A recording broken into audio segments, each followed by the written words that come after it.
আসলে বিচার, সংস্কার, নির্বাচন এই সরকারের রোডম্যাপ যদি তারা ওইভাবে করতে চায় তাহলে এই তিনটাই মোটা দাগে আসবে।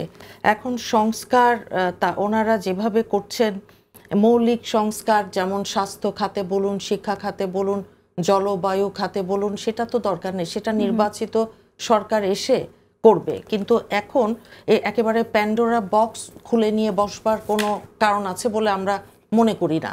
অর্থনীতি অত্যন্ত ভঙ্গুর অবস্থায় আছে, কর্মসংস্থান তৈরি হয়নি, বহু গার্মেন্টস ফ্যাক্টরি বন্ধ হয়ে গেছে।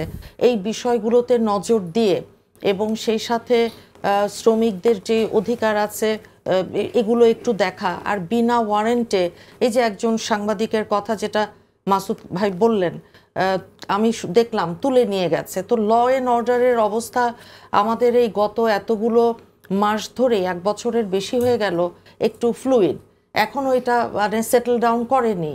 যেটা করবার কথা ছিল, আমরা বুঝি যে আওয়ামী লীগ তাদের দোসরদের 90%-এর উপরে যারা এখানে কর্মপ্রাপ্ত, নিয়োগপ্রাপ্ত, আইন শৃঙ্খলা নিরাপত্তা বাহিনীতে সহ প্রশাসনে আছেন, অল্প একটা পার্সেন্টেজ হয়তো বদল হয়েছে, কিন্তু এটাকে আরও অনেক বড় পরিসরে যদি বদল না করে তাহলে নির্বাচন বলুন, তার সাথে স্যাবোটাজ করবার ব্যাপার আছে এবং আরও অন্যান্য আনুষঙ্গিক বিষয়গুলোতে আমার মনে হয় সরকারের নজরদারিটা আরেকটু তীক্ষ্ণ এবং প্রখর করা উচিত, বিশেষ করে আইন শৃঙ্খলা যেই অবস্থায় আছে সেই জায়গায়।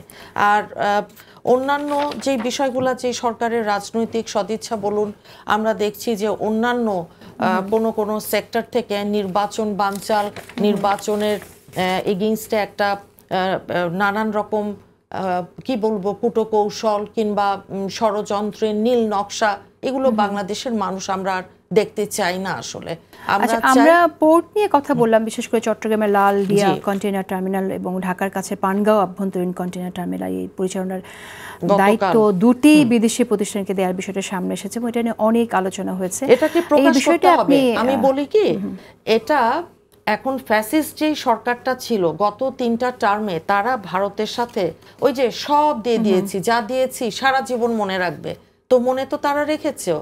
কারণ শুধু শেখ হাসিনা তো পালায়নি, আওয়ামী লীগের আরো বহু নেতাই ওখানে তো পালিয়ে বসে আছে, অন্যান্য দেশেও গেছে, ভারতেও আছে।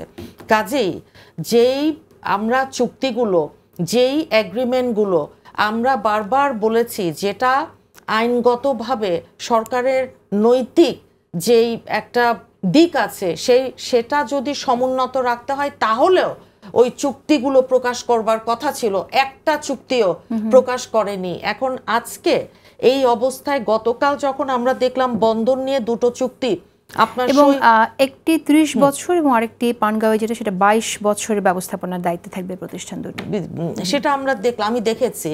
তো এটা হয় কি যে 30 বছর আগামী, ওই যে ওই কথাটা আসবে এখন, যে ম্যান্ডেটটা কোথায়, mandate everyday day to day function করবার একটা রোডম্যাপ তৈরি করে নির্বাচনের হাইওয়েতে এই জাতিকে, দেশকে তুলে দেয়া, এটা একটা কাজ। কিন্তু 30 বছর যখন একটা চুক্তি করবে, বন্দর চুক্তি হোক কিংবা যে কোনো চুক্তি, এটা অবিলম্বে জনসমক্ষে প্রকাশ করা এবং সেই সাথে এটার যারা স্টেক হোল্ডার্স আছেন, হ্যাঁ, তাদের নলেজে এটা ছিল কিনা, অন্যান্য যেই স্টেক হোল্ডার্স তাদের কথা বলছি। আর আমি ওই কথাটাতেই আবার থাকবো যে সীমিত পরিসরে কাজ করা। ধন্যবাদ আপনাকে, সংস্কার, নির্বাচন। আমরা